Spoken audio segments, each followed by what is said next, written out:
depressed, frustrated, sad, confused. You want answer. Let's talk. Give me a message sa page ko sa Philippine Dating Coach and you can have one-on-one coaching with Coach Baze, your dating coach. Just please subscribe to my channel and hit the bell button.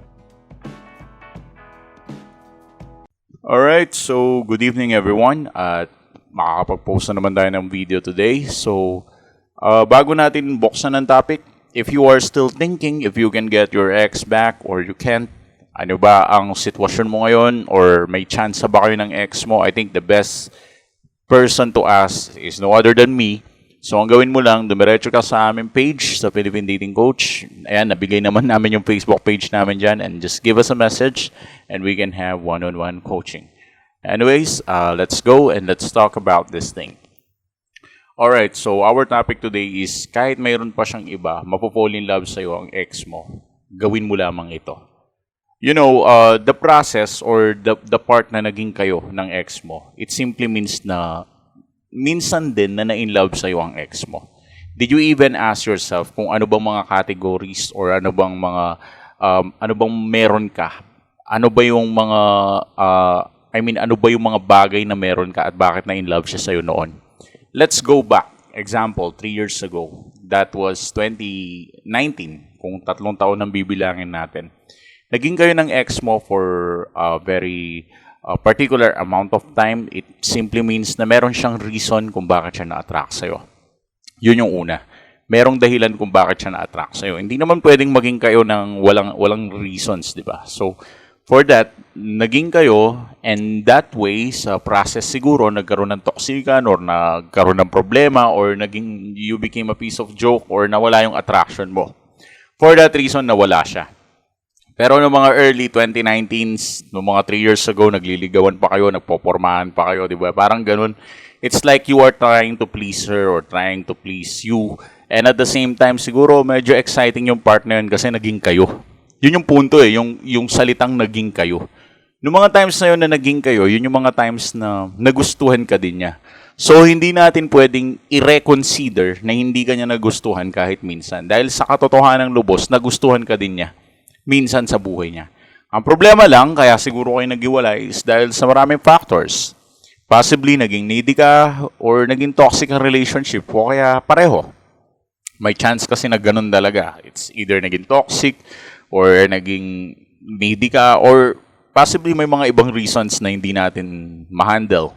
Mga ganung bagay. Anyways, kahit pa paano, nagkagustuhan pa rin naman kayo ng 2019. So now you are asking me, paano mapofall in love ulit sa akin yung ex ko ngayong may iba na siya?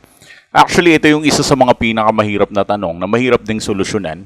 Kasi nga, nag-rebound na yung ex mo, di ba? So, the thing na lang siguro is just to go back kung sino ka dati noong 2019. Ngayon kasing 2022, medyo sabog-sabog ka na di ba? Parang tumandang paurong. Imbis na you have this happiness, you have this strength, you have this attraction na meron ka ngayon 2022, parang lahat ng yun, yung self-confidence mo, lahat ng yan nawala na since the day of breakup. Noong mga panahon na naghiwalay kayo ng ex mo, parang gumuho yung mundo mo, kaya ngayon parang wasak na wasak ka na. I want you to go back, kung magta-time machine ka, balikan mo yung sarili mo noong 2019, sino ka ba noong 2019? At kung makikita mo ang sarili mo noong 2019, hindi ka naman dating ganyan, hindi ka naman dating warak, hindi ka naman dating wasak. Ang mapapayo ko sa iyo, bumalik ka kung sino ka dati.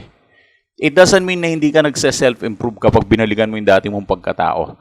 What I simply mean is baka kasi may mga personalities ka dati or mga character traits ka dati na mas maganda kumpara sa mga traits na meron ka ngayon. Hindi porket ang bagong version mo ng sarili ay yung broken na ikaw, ay yan na yung pinaka-the best version mo. Hindi. Maaring yung best version mo is nung naging kayo pa, noong 2019. So, kung gusto mo ma-fall in love sa'yo ang ex mo, ang kailangan mo lang gawin is just to go back to your original version. Ano yun? Noong mga panahon na wala pang kayo, noong panahon na wala pa kayong commitment, sino ka ba noong mga panahon na yun? You just need to go back. Bumalik ka to your original state. Kung sino ka talaga dati, balikan mo kung anong klaseng tao ka dati. Huwag kang mag-focus kung ano ang meron ngayon, basta bumalik ka noong mga panahong hindi mo pa siya mahal. At once na nangyari na yun doon, nakabalik ka na sa personality mo na yun, it starts na ang attraction mo, mag-i-increase siya. Kasi yun yung taong na in love siya eh. Hindi siya na in love sa taong na nasa 2022. Na in love siya dun sa taong nandoon sa 2019. So that would be it. If you want to make your ex fall in love with you again, then that's the thing that you must do. Kailangan mong ipaamoy sa kanya kung sino ka dati. Yung tao na dahilan kung bakit siya na in love. Okay? So if you need an advice, just give us a message sa aming page. Thanks for watching.